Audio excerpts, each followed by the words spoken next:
Hi friends, so in the last class we have discussed about sedimentation with coagulation, how to remove the suspended particles, that is fine suspended particles and colloidal particles, and for that purpose we are using various chemicals that are called as coagulants.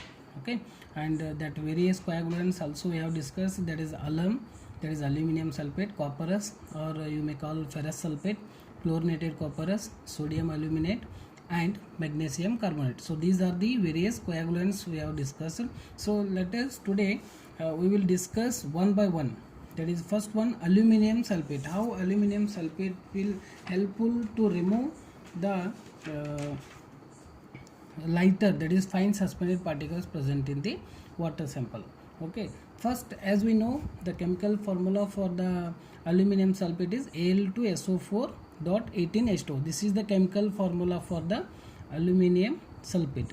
Okay, so this requires the bicarbonate alkalinity, means this when we add this alum to the water sample, this will requires bicarbonate alkalinity, that is alkalinity. The water should be alkalinitic in nature. So in that case only this alum will helpful to remove the fine suspended particles, so that when we add this, means at higher pH means the above 7. So if the pH value is above 7, in that case we can use the alum as a coagulant to remove the fine suspended particles. For that reason, so here one equation is there, that is the Al2SO4.18H2O plus this will react to it the bicarbonate alkalinity present in the water sample, that is a calcium hydroxide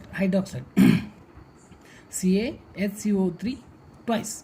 So this will react with, and that will forms this CaSO4, that is calcium sulfate, and Al2AlOH thrice, that is a flog, and 6 CO2 plus 18 H2O. This is the chemical formula. When we add alum to the water sample, this reaction will take place, and that will forms the flock. This is aluminum hydroxide will form, that is a flock, and this flock can be easily precipitate out, and this can be removed in the sedimentation tank. So this will CaSO4 means what? This imparts the hardness, that is a permanent hardness to the water. Permanent hardness to the water. Okay, so and this is a flock, and this CO2, that is CO2 will liberated, and this will impart corrosion to the pipes, corrosion nature to the pipes and water. So this is the chemical formula. When we add alum to the water sample, this type of flux can be liberated. These flux of this can be precipitate out, this plug can be liberated, and that can be easily removed, and it also imparts hardness to the water, that is permanent hardness. And then later next classes we can see how to remove this permanent hardness from the water sample. Okay, so this is equation. This equation happens when the water in alkalinitic in nature. Okay, so in acidic nature this will not affect, this will not remove the suspended particles. So in that case, if raw water supplies are not sufficiently alkaline, then external alkalis like lime or soda ash can be added to the water. After that we can remove, or we can form a precipitate, we can form a flux. So for that reason, when we add calcium hydroxide, means when the water sample doesn't contain the alkalinity, means the pH is less than 7, in that case we are going to add this calcium hydroxide to the water. So when we add calcium hydroxide to the water, this alum will react with this calcium hydroxide, and that will forms that is aluminum hydroxide as a flux.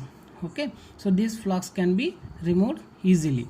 So same equation, when we add soda ash, this is a soda ash,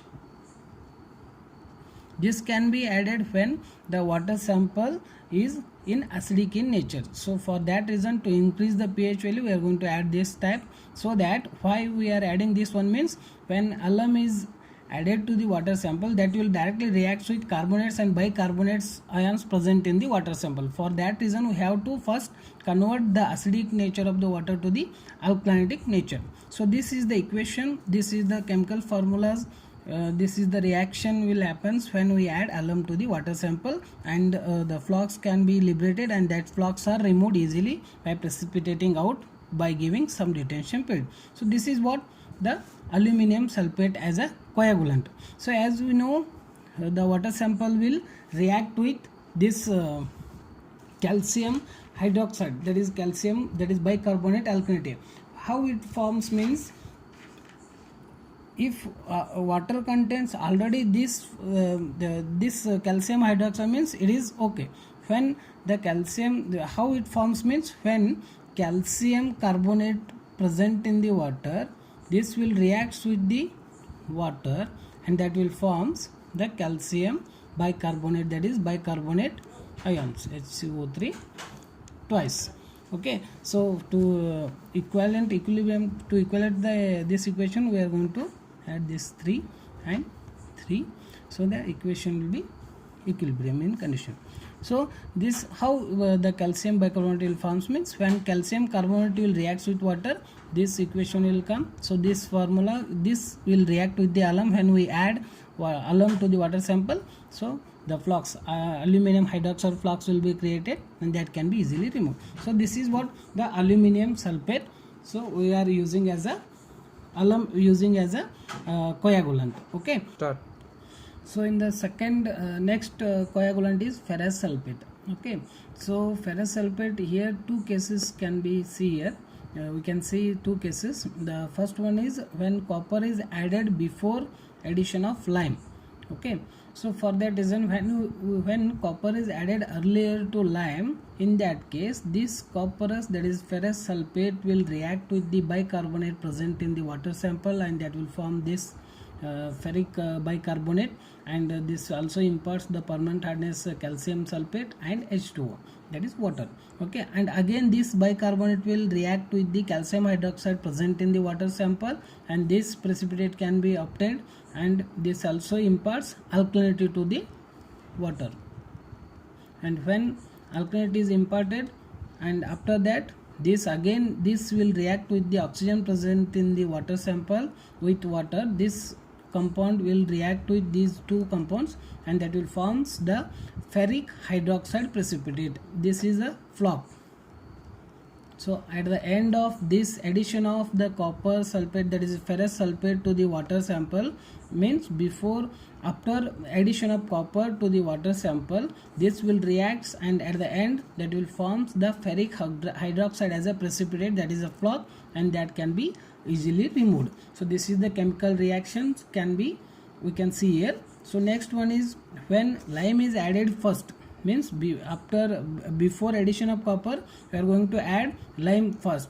In that case, this ferrous sulfate will react with the calcium hydroxide, and that will impart permanent hardness, that is calcium sulfate, that is a permanent hardness, and that will forms ferric hydroxide, and this again react with the water sample and oxygen present in the water, So in presence of these two compounds, that will forms the ferric hydroxide. So that is a flock, and that can be easily removed by precipitating out with some detention period. So this is what the ferrous sulfate will react with the water sample to as a coagulant to remove the suspended and colloidal particles present in the water sample. Okay, so these are the ferrous sulfate used as a coagulant. So this can be used when raw waters are not colored and at a higher pH. Higher pH means pH value should be 8 to 10. So in this case we can use this ferrous sulfate as a coagulant. Okay, so next we can see the next coagulant, that is, so next one is chlorinated copper. Okay, so here also we are using a ferric sulfate, that is a ferrous sulfate as a coagulant, but in the first case here we can see this ferrous sulfate will react with the calcium bicarbonate, that is a bicarbonate alkalinity. Okay, so here in some case water sample contains chloride. Okay, so in that case, this when we add this ferrous sulfate to the water sample, this will react with the chloride present in the water, and that will forms this compound, that is Fe2SO4 thrice. This can say this, for this compound we can say there is ferric sulfate, okay, and this is a chlorinated, and this will also it reacts with the chloride present in the water sample, and that will also forms the ferric chloride as a copperous, okay, and H2O, that is water. Again, this ferric sulfate will react with the calcium hydroxide present in the water sample, and that will forms the calcium sulfate, that is a permanent hardness, and that will forms the flux, that is ferric hydroxide. This flux can be easily removed by giving some detention period. So this is what the chlorinated copperous, and again this ferric chloride, that is copperous, will react with the calcium hydroxide, and that will forms calcium chloride, and as well as the flux, that is ferric hydroxide. So these type of reaction will be happens when we add ferrous sulfate to the water sample, that will react with the chloride present in the water sample, and that will forms two compounds, that is ferric sulfate and as well as ferric chloride. This is a chlorinated and this is a copperous, okay. These both will react with the calcium hydroxide present in the water sample, and that will impart permanent hardness to the water, and that will forms a ferric hydroxide as a flux, and that can be removed. And this ferric chloride that is copperous will react with the calcium hydroxide present in the water sample, and that will that will forms the calcium chloride and as well as flux, that is ferric hydroxide. So this can be easily removed by giving some detention period, and also it remove color and effective in low and high pH values. High pH means here pH value is less or more, that in that case also this will effectively remove the colloidal or suspended particles, and this compound is also remove the color from the water. So this is what the chlorinated copperous used as a coagulant, okay. So next coagulant is sodium aluminate. The chemical formula for sodium aluminate is NaAl2O4. So when we add this sodium aluminate to the water sample, that will react with calcium bicarbonate present in the water sample, and that will form calcium aluminate, that is CaAl2O4, and that can be easily precipitated, and that also forms sodium carbonate, and that also liberates the carbon dioxide, and it will impulse the corrosive react, that is corrosive. It should be corrosive in nature, that is pipes can be corrosion of the pipes can be takes place, and water. So this is the formula, this is the reaction when we add sodium aluminate to the water sample. Again this calcium aluminate will react with the calcium chloride present in the water sample, and that will forms this calcium aluminate oxide.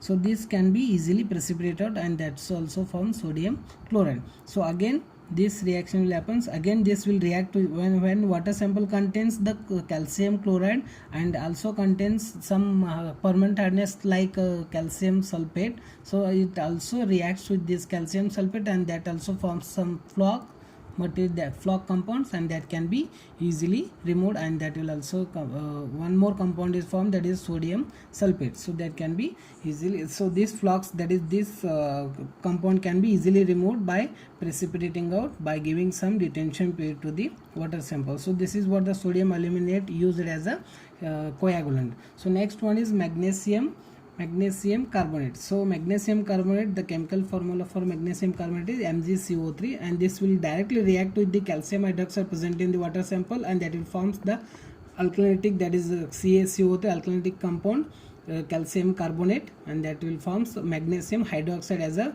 flux, and this can be easily removed by precipitating out by giving some detention period. So these are all what the coagulants used in the water treatment plant to remove the that is fine suspended particles and as well as the colloidal particles present in the water sample. So that is the first one, aluminum sulfate.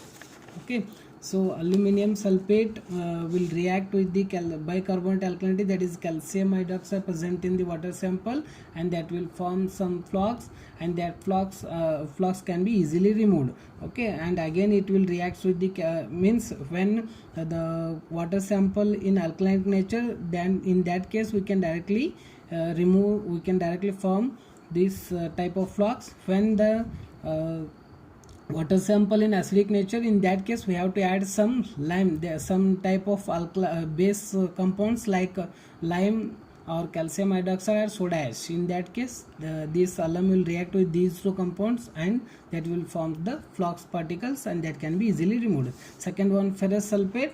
Before addition of lime we are going to add the copper. In that case that will react with the calcium bicarbonate and that will form some flux, and that compound will react with the calcium hydroxide present in the water sample and that will form some type of flux, and that will again react with the oxygen present in the water sample with the water, that will form ferric hydroxide precipitate and that can be easily removed. This is the flux. And next one, when lime is added first, in that case that will directly react with the calcium hydroxide and that will form the compound, and this compound again react with the oxygen and water oxygen present in the water with water, that will form the ferric hydroxide as a precipitate, as a flux, and that can be removed. And this ferrous sulfate can be used when pH is high, that is pH range between 8 to 10. Okay, so next one is chlorinated copperous. Chlorinated copperous will react with the chloride present in the water sample and that will form two compounds, that is ferric sulfate as a chlorinated and another one is ferric chloride as a copperous, and these two will react with the calcium hydroxide present in the water sample and that will form the precipitate like ferric hydroxide and that can be easily removed. Next one, sodium aluminate. Sodium aluminate is directly react with the calcium bicarbonate present in the water sample